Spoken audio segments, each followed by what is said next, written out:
Silica naman tayo. Tapos na tayo dyan, ano, mga ka-istorya. Scientist group debunks claims on Pax Silica project.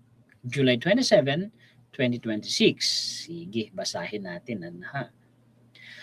Scientist group Agham debunk claims on the proposed Pax Silica data center in New Clark City, Tarlac.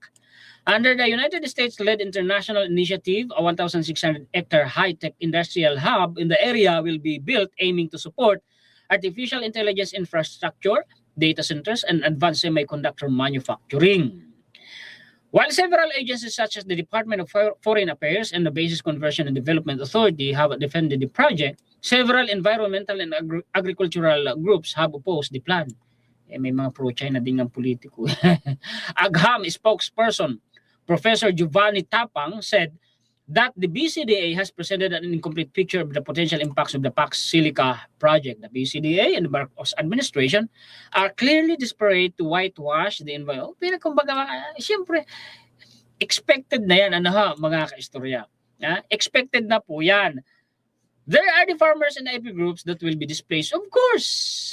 Pero kakawawain ba ng gobyerno? Papalitan ng gobyerno yan. Sabi ko nga mga istorya, yung mga pangamba nila, yan po mga kaistorya ay i-address ng gobyerno. Total, 5 to 10 years pa naman yan bago matapos eh. At saka ito naman ang panawagan natin ano, sa gobyerno. Bago ho yan maisakatuparan, pwede po ba mag-craft kayo ng batas na kumbaga ay magtatali sa Pax Silica? Na kung sakaling may nagawa silang violation o kaya ay may na-damage, ano ho, mga kaistorya, kailangan may pananagutan sila. Kasi hindi pwede na sobrang napakalaya naman. Kasi nga yung sobrang kalayaan ay nagiging dahilan ng pang-abuso. Kaya sana mga kaistorya gumawa ng batas na maglilimita sa Pax Silica, kumbaga magbabantay sa kanila. Para siyempre nakakasiguro tayo na hindi tayo maaabuso. Ano ho? Ako ang concern ko diyan yung patrabaho.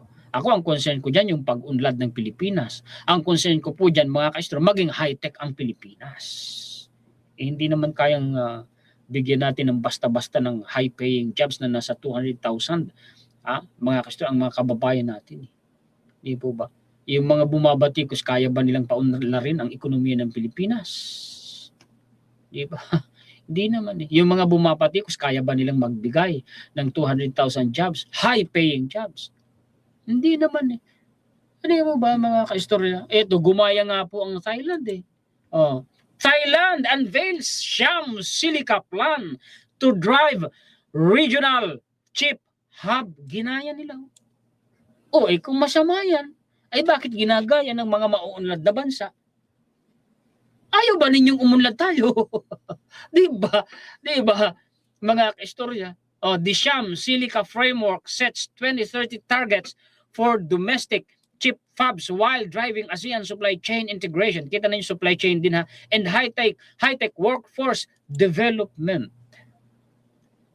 Ginaya nga. Ang Taiwan na lang, napakaliit na niyan, bansa. Napakaliit niyan. Mas maliit pa sa Luzon. Ay bakit napakaunlad? Kumbaga mga kastorya, nandiyan yung center, core ng global microchip industry, yung Taiwan. Kaya nga pinag-aagawan ng China at ng Amerika po yan. Ang kaso, hindi control, hindi masakop-sakop po ng China kasi mga kaistorya, kumukontra ang Amerika. Hindi rin naman mga kaistorya makontrol ni Amerika si Taiwan, yung microchip industry ng Taiwan kasi kumukontra din si China. May paraan. Pilipinas, talo ba tayo? No. Panalo tayo mga kaistorya. Parehong win-win yan mga kaistorya. Makikinabang yung 24 countries members, makikinabang tayo. Hindi lang naman silang makikinabang sa atin. Di po ba mga kaistorya? Okay, basahin natin ito. Thailand's Ministry of Higher Education, Science, Research and Innovation has unveiled the Siam Silica Framework, a comprehensive roadmap to build a domestic semiconductor ecosystem while positioning the nation as the central hub within an integrated ASEAN supply. Kagaya din po yan mga kaistorya ng Pax Silica. Wala po halos pagkakaiba yan. Ginaya nga ng Thailand, sasabay sila eh. July 29, 2026 po ang balita. Kung masama yan, bakit ginagaya ng maunlad na bansa? Kung masama yan, bakit tingnan nga po ninyo mga kaistorya ang Taiwan? Mga kababayan nga natin, dumadayo pa ng Taiwan para doon magtrabaho kasi malaki ang sweldo ron eh. Ayaw nyo ba na mga kababayan natin? Mga kaistorya, dito na lang sa Pilipinas magtrabaho para lamang sumweldo ng malaki?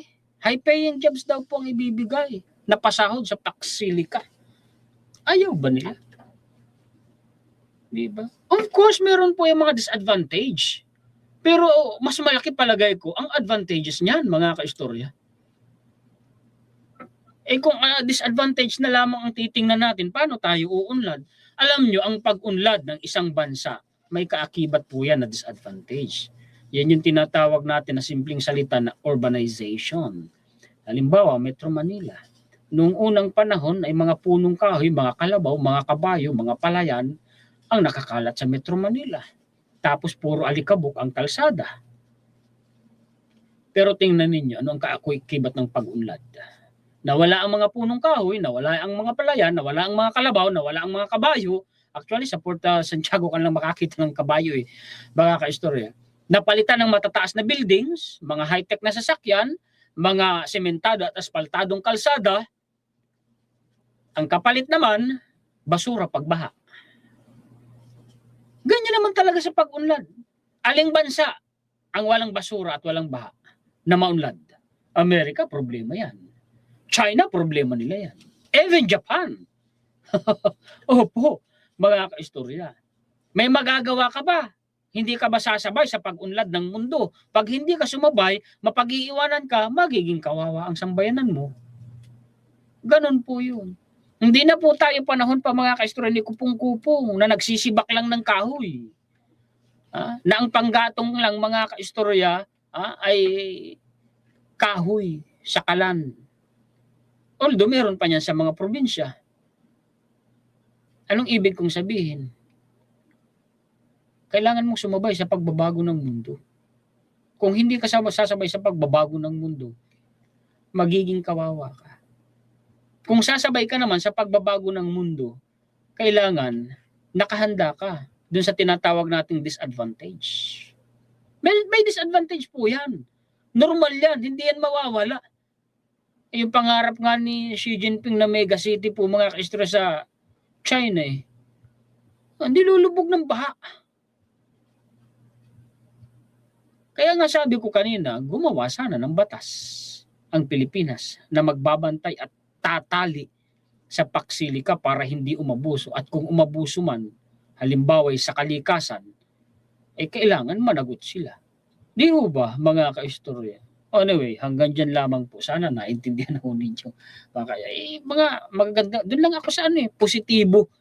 Kasi alam nyo, kung lagi kang negatibo, hindi makakatulong sa tao yung laging negatibo ang isip sa totoo lang.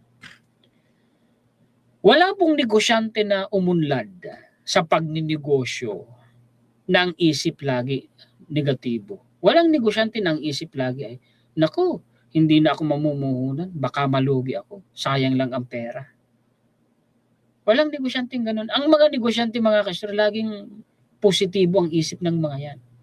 May mga kababayan tayo na hindi man lang mabago ang takbo ng pag-iisip, laging negatibo. Ang nakakalungkot yan, actually, may mga taong pinagagalaw ng mga oligarko. Ang masaklap pa niyan, pinagagalaw ng ibang bansang mananakop, imperialismo, para wag lumakas at wag umunlad ang Pilipinas. Yun ang masaklap dyan. Bataan Nuclear Power Plant, pinulitika ng pinulitika. Ay balita ngayon, i-revive daw po mga kaistorya ng gobyerno natin ang Bataan Nuclear Power Plant. May kumukontra na naman. Actually, may napanood akong content, sinisira na naman yung Bataan Nuclear Power Plant. Delikado ika, dahil napakalapit ika niyan sa fault line. Ilang beses nang lumindol sa Pilipinas. Ilang beses nang lumindol sa Luzon. Pumutok pa nga ang Mount Pinatubo noong 1990 kung hindi ako nagkakamali. Tama, di ba? 1990. Ilang beses nang nagkaroon ng super typhoon sa Luzon matatag pa rin at walang sira ang Bataan Nuclear Power Plant. Anong ibig sabihin lang? Dito kasi sa Pilipinas, ganyan talaga ang takbo ng ng komunidad, ng politika, ng mundo, na merong mga nasa itaas na makakapangyarihan, mapepera, na gumagalaw, mga kaistor, para yung mga maliliit sa ibaba ay manatiling mahihirap, gipit, para madali silang utuin, madali silang kontrolin. Sa ganoong paraan, mananatiling makapangyarihan at mayaman yung nasa taas. Yun ang masaklap na sistema. Mag-isip po kayo, buksan na ninyo ang isip ninyo, mga kababayan ko. Ang Japan at napakaraming bansa sa Europe, maging sa Amerika, Canada, mga gumagamit niyang nuclear power plant para sa kuryente. Kailan pa ba tayo, hanggang kailan tayo magtitiis sa napakamahal na kuryente? Mga kababayan ko, may mga naniniwala pa rin hanggang ngayon doon sa mga negatibo ang sinasabi. Hanggang kailan kayo magiging ganyan? Mga kababayan ko, hanggang kailan ninyo pahihirapan ang sarili ninyo? Hanggang kailan kayo magtitiis ng hirap ng buhay dahil sa mga negatibong pag-iisip ninyo? Hanggang kailan? Mga kababayan ko, mag-isip kayo. Karamihan na rin sa inyo mga magulang na kagaya ko. Ang isang magulang na kagaya ko, ang iniisip ay ang ikabubuti ng kanyang anak, ang magandang kinabukasan para sa kanyang anak. Paano natin makakamit yung ganun para sa mga anak natin? Kung lagi ng negatibo ang pag-iisip natin. Diba? Magbago na po kayo. Magbago na po kayo. Magkaroon kayo ng sariling paninindigan, magkaroon kayo ng sariling pag-iisip, magkaroon po kayo ng sariling konsensya. Huwag kayong sunod-sunuran sa utak ng iba. Matuto na po kayo. Anyway, hanggang dyan lamang mga kaistorya. Yan po ang mga balita, impormasyon, komentaryo, kritisismo, opinion, reaksyon na maibabahagi ko sa inyo ngayon. Pakishare po at pakilike para malaman ng ating mga kababayan. Muli, ako po si Juan Historiador, ang taga-kwento ng totoong istorya ng kasaysayan na nagmamalasakit sa kapwa ko Pilipino, nagmamahal sa bayan ito ang bansang Pilipinas. Salamat sa inyong mga sulit kaistorya sa buong mundo. Mabuhay po kayo. Shoutout po sa inyong lahat. Maraming salamat higit kanino man sa ating pong Panginoon.